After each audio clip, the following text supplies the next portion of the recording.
আমরা এমন হাস্যরস করি এগুলো নিয়ে, এটাও উচিত না।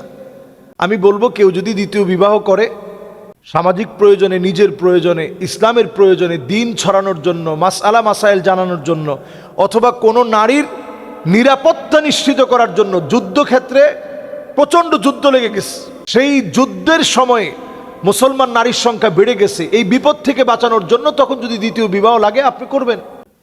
নিজের ঈমানকে রক্ষার জন্য আপনার যদি দ্বিতীয় বিবাহ প্রয়োজন হয় আপনি করবেন। বহু বিবাহ ইসলামের একটা বিধানের একটা বিধান, এটি সুযোগ আছে, আপনি একাধিক বিবাহ করতে পারবেন।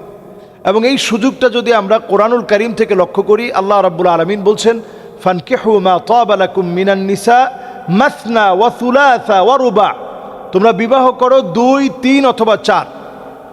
এরপর ফাইন খিফতুম আল্লা তা'দিলু ফাওয়াহিদা, যদি তোমরা ভয় করো যে তোমরা 2টা অথবা 3টা অথবা 4টা বিবাহ করলে সমতা মেনটেন করতে পারবে না, তাহলে একটা বিয়ে করো। নবীজি সাল্লাল্লাহু আলাইহি সাল্লামের কাছে একজন সাহাবী আসছে, আন্না গাইলান বিন সালামা আস-সাকাফি, নবীজির বিখ্যাত সাহাবী, পরবর্তীতে ওনার অনেক অবদান ইসলামের জন্য। উনি আসছেন, ওয়ালাহু আশরু নিসওয়াহ, উনার 10 জন স্ত্রী ছিল, ইসলাম গ্রহণ করেন নাই তখনও। নবীজির কাছে আসছেন, 10 জন স্ত্রী। নবীজির কাছে এসে বলতেছেন, ইয়া রাসূলুল্লাহ, আমি ইসলাম গ্রহণ করতে চাই। ও আসলামনা মাআহু, এবং নবীজির সাথে ওই সময় ওই সাহাবী গায়লান বিন সালামা আস-সাকাফি, ওনার সাথে ওনার যে 10 জন স্ত্রী ছিল সবাই কালেমা পড়লেন। তো নবীজি বললেন, ফাআমারা রাসূলুল্লাহ সাল্লাল্লাহু আলাইহি সাল্লাম, নবীজি অর্ডার করলেন যে তুমি এইখান থেকে, তোমার যে স্ত্রীগুলো আছে এখান থেকে তুমি বেছে নাও। কয়জনকে? মিনহুন্না আরবাআন। তাহলে নবীজি স্পষ্ট জানাই দিলেন যে 10 জন থেকে তুমি এখন ইসলাম গ্রহণের পরে মাত্র 4 জন তুমি গ্রহণ করতে পারবে, বাকিদেরকে তোমার ছেড়ে দিতে হবে। তো সাহাবী পড়ে গেলেন শঙ্কার ভিতরে যে কারে রেখে কারে রাখবো। তো ইসলাম একটা সীমানা দিয়েছে, আপনি 4টা বিয়ে করতে পারবেন, এর অতিরিক্ত করা যাবে না। আমি মিশরে ছিলাম, মিশরের লোকমুখে এই কথা প্রমাণিত যে ফেরাউনের অনেক স্ত্রী ছিল, এবং সেগুলোর ছবি তারা কাল্পনিকভাবে আঁকাজোগা করে রাখছে যে অনেকগুলো স্ত্রী ছিল। এবং যুগে যুগেই দেখেন জালেম যারা, তাদের অনেক স্ত্রী ছিল, শত শত হাজার হাজার স্ত্রী ছিল। তো ইসলাম সেখান থেকে আপনাকে একটা সীমানা নির্ধারণ করে দিয়েছে, এর বেশি আপনি বিবাহ করতে পারবেন না। এরপরে আরও একটি হাদিস নবীজি সাল্লাল্লাহু আলাইহি সাল্লাম বলছেন যে মান কানাত লাহু ইমরাআতান, যদি আল্লাহ তাআলা কাউকে 2 জন স্ত্রী দান করেন, ফামালা আলা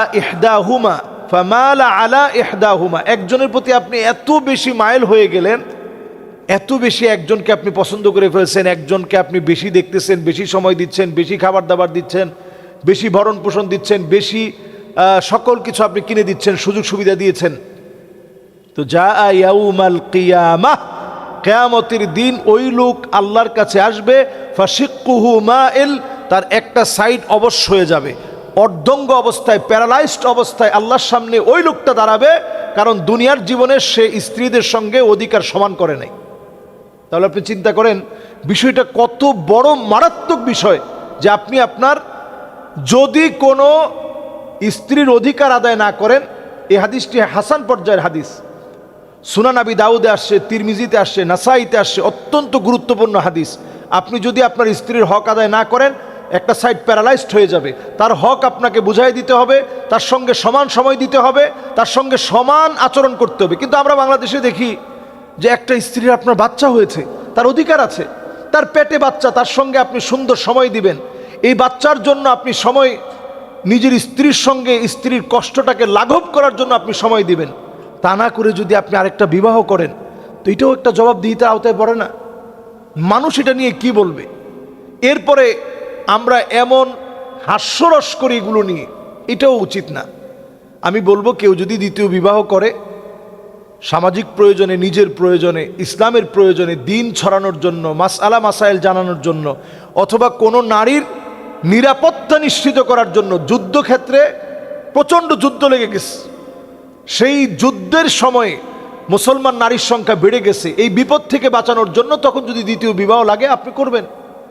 নিজের ঈমানকে রক্ষার জন্য আপনার যদি দ্বিতীয় বিবাহ প্রয়োজন হয় আপনি করবেন। কিন্তু এক স্ত্রীর বাচ্চা হওয়ার পরে আপনি যদি মনে করলেন যে এখন আমার ঈমান বাঁচানো দরকার, তো ঈমান বাঁচানোর জন্য আমরা মনে করি যে গুনাহ থেকে বাঁচার জন্য আমি এখন দ্বিতীয় বিবাহ করে ফেললাম। আসলে দ্বিতীয় বিবাহ অনেক সময় আপনার মানসিকতা যদি পরিশুদ্ধ না হয় তাহলে শুধু এই বিবাহ কিন্তু আপনাকে ঠিক বানাতে পারবে না। পরিশুদ্ধ মানসিকতার জন্য আপনি ইস্তেগফার পড়েন। বিবাহ তো আপনি 4টা করতে পারবেন, ইস্তেগফার তো 4টার মধ্যে সীমাবদ্ধ থাকবে না। আপনার ইস্তেগফার আপনি যদি 1000 বার পড়েন, লক্ষবার পড়েন, অন্তর পরিশুদ্ধ হবে। আপনি রোজা রাখেন, রাসূলুল্লাহ সাল্লাল্লাহু আলাইহি ওয়াসাল্লাম রোজা রাখতে বলেছেন, আপনি রোজা রাখেন। হ্যাঁ, তাজাওয়াজুল ওয়াদুদ আল ওয়ালুদ, আপনি যদি ওই রকম কোনো নারীকে বিবাহ করেন তাকে বিপদ থেকে বাঁচানোর জন্য এবং বংশ বিস্তারের জন্য, আপনার একটা বাচ্চা কাচ্চা হচ্ছে না, আপনি আরেকটা বিবাহ করলেন এবং সেই বিবাহের ভিতরে আপনি সুন্দর করে বুঝায় শোনায় নিলেন এবং সমতা মেনটেন করলেন। আমরা আমাদের সমাজে যেটা করি, এক বইয়ের খবর নিতে নিতে আরেক বইয়ের মোটেও খবর নেই না। যেমন আপনি সমতা, অনেকে আমরা বুঝি না যে সমতা কাকে বলে। আপনি একজনকে ফ্রিজ কিনে দিলেন, তার ফ্রিজটা হচ্ছে একেবারে সিঙ্গারের বিশাল বড় একটা ফ্রিজ কিনে দিলেন, আরেকজনের কোনো রকম একটা ওয়ালটন দিলেন, সমতা হয় নাই। একজনকে আপনি ফ্ল্যাট কিনে দিলেন গুলশানে, আরেকজনের দেশে আপনি কোনো রকম একটা ঘর করে দিলেন যে তুমি এখানে থাকো, সমতা হয় নাই। একজনের ছেলে আপনি তাকে পড়ালেন একেবারে ক্যামব্রিজে পড়ালেন, আর আরেকজনের বাচ্চার পড়াশোনার আপনি খবরই নিলেন না, তাহলে সমতা কিন্তু আদায় হয় নাই। আপনার একটা সাইড আল্লাহর সামনে অবশ্য হয়ে উঠবে। এজন্য দ্বিতীয় বিবাহ, তৃতীয় বিবাহ, চতুর্থ বিবাহ বলা যত সহজ, আপনি খবর নিয়ে দেখেন যারা দ্বিতীয়, তৃতীয়, চতুর্থ বিবাহ করেছে সমতা মেনটেন করতে পারছে না এবং পারিবারিক একটা কলহ লেগে আছে। সুতরাং সব মেনটেন করে যদি আপনি করতে পারেন অনেক ভালো। আরেকটা বিষয় আমরা বলে থাকি, এই কথাটা কিন্তু ভুল বলি, আমরা বলি যে অধিকাংশ সাহাবায়ে কেরাম একাধিক বিবাহ করেছেন। এই বিষয়টি একেবারেই একটা ভুল কথা, ভুল তথ্য।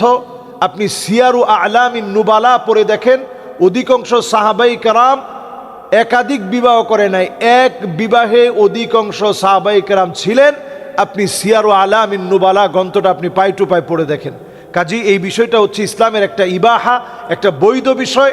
এটা নিয়ে আমি আপত্তি তোলার মতো অধিকার আমার নেই। তবে আপত্তি তখন উঠে যখন আমরা অধিকার আদায় করি না, যখন আমরা সমতা মেনটেন করি না, যখন আমরা এইগুলোকেই মনে করি সমাজের বড় কাজ।